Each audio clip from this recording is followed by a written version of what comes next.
In 2011, celebrated Hollywood actor and film star Johnny Depp faced financial troubles, declaring bankruptcy, with a staggering $100 million in debt, despite amassing over $650 million throughout his acting career. This situation raises a pertinent question about the nature of money. Many of our actions and motivations are driven by an underlying desire, or need to accumulate wealth. The critical issue appears to be our capacity to effectively manage and handle it. Many Americans are dealing with the highest levels of student loan debt ever. To put it simply, lots of people haven't learned how to manage money wisely. Debt is like an invisible burden, especially for those who are financially vulnerable. These challenges aren't unique to one place, they affect people in different regions. Take a moment to think about how you see money in your life. Does it come and go quickly? Have you ever been in a tough money situation that made you consider get-rich-quick schemes, or listen to someone claiming they have the secret to wealth? I talk about these issues, and the importance of personal finance on my channel. I know that how we think about money is often more important than how much we have. Ask yourself, does it really matter if you make a lot of money each year, if by the end of the year, you have nothing to show for it? Where's the problem? It's crucial that we figure this out, and more importantly, find a better way to understand the role of money in our lives. Part 1. What is money? Money, in simple terms, is like a tool we use when we buy things or get paid for our work. It's often seen as a way to trade goods or services. But here's another way to think about it. Money is like a way of showing value. When you spend money on something, it's because you believe it's worth the same as the money you're giving. Sometimes the price isn't set by you but by the market. This idea is important because we often give money a moral meaning. You might have heard the saying, money is the root of all evil. When we see someone with a lot of money, we might think they got lucky or wonder who they took advantage of to get there. We rarely think about the value they created to earn that money.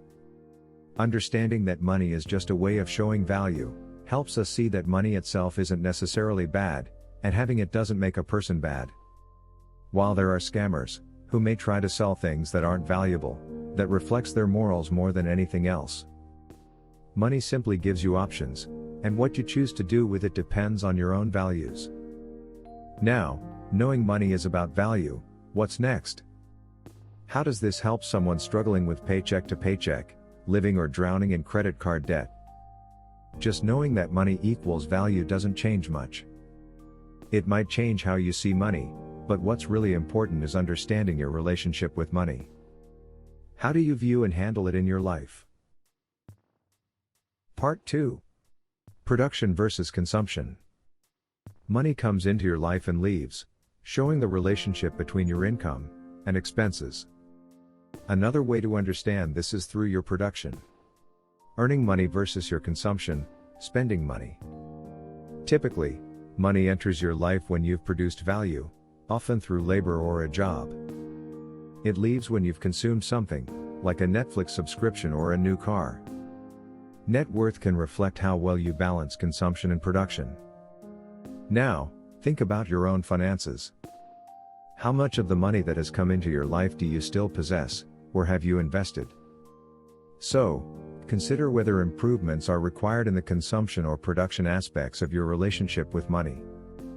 Often, the problem lies in consumption.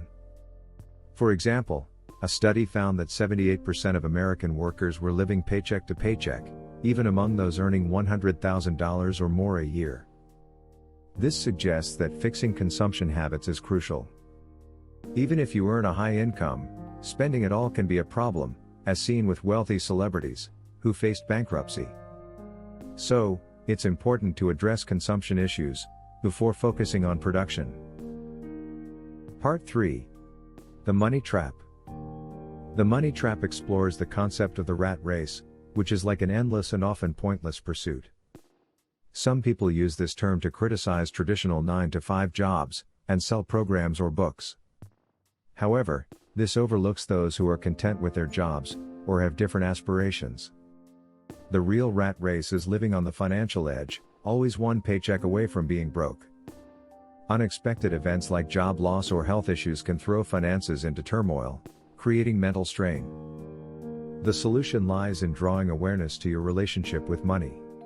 Journaling monthly expenses helps understand yourself as a consumer. Overcoming the ostrich effect is crucial, where people avoid negative financial information. Taking control involves budgeting, deciding on monthly spending and living below your means.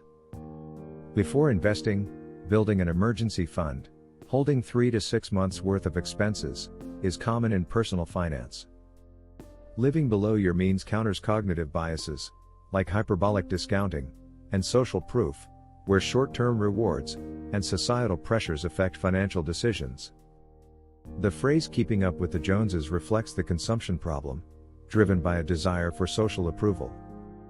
In today's world, social media exacerbates this, as people measure self-worth by online approval. This video doesn't condemn buying expensive items, but aims to highlight the impact of materialistic views, without philosophizing about it. This is about understanding yourself as a consumer. Do you care more about looking rich, or actually being financially stable? The rat race isn't just a 9-to-5 job, it's living on the edge, constantly chasing the next paycheck, or material possessions. This lifestyle often puts your bigger life goals on hold. Having a budget and tracking expenses can help break free from this cycle. While talking about making money is exciting, it loses its purpose if your consumer habits lead to financial struggles, and that is the real rat race. Now, let's shift gears and discuss ways to make money. Part 4. Unleashing your productive potential. The realm of production is an art in itself, requiring a blend of skills, creativity, and an acute understanding of market dynamics. In my journey, I harnessed a diverse skill set encompassing acting, presenting, storytelling, and video editing to craft engaging and informative videos. The reception from the market has been encouraging, affirming the value I've brought to the table. Production manifests in various forms. It might be the development of an innovative app or software addressing a market need, the establishment of a fitness brand, excelling in branding and community engagement, or the conventional 9-to-5 job that serves as the means of production for many. However, the scope of production extends beyond the confines of traditional employment. Identifying yourself as a producer involves recognizing avenues through which you can contribute substantial value to the market, with the potential for significant financial returns on a larger scale. The advent of the internet has ushered in a plethora of opportunities for individuals to create and disseminate their products to a global audience. Yet, the true litmus test lies in the market's response to what you offer. The realization of whether your creation fulfills a market need becomes evident only upon its release. In essence, the production journey is a twofold process. Firstly, it necessitates self-awareness as a consumer. Delve into an introspective examination of your consumption habits by maintaining a journal, deciphering the why behind your purchases. Also, establishing a budget serves as a vital tool to manage and regulate your consumption, fostering financial discipline. Secondly, the transition to the role of a producer involves maximizing the value you bring to society.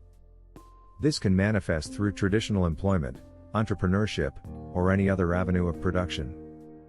The overarching goal is to contribute meaningfully, thereby positioning oneself for financial success on a grand scale. This framework, rooted in conscientious consumption and purposeful production, has not only guided my journey, but has also proven instrumental for countless others, with a vested interest in financial prosperity. Final thoughts. As you reflect on the significance of embracing a conscious consumer approach, and nurturing a heightened self-awareness concerning your purchasing habits, recognize the transformative potential this holds for a more intentional and purposeful life. By diligently journaling your consumption patterns, and imposing budgetary constraints, you empower yourself to seize control of your financial decisions, fostering a profound sense of mindfulness and authority over your economic choices. This newfound awareness extends beyond the realm of personal finance, seamlessly transitioning into the sphere of production. Whether through employment, entrepreneurship, or other avenues of contribution, the focus shifts towards maximizing the value you bring to society.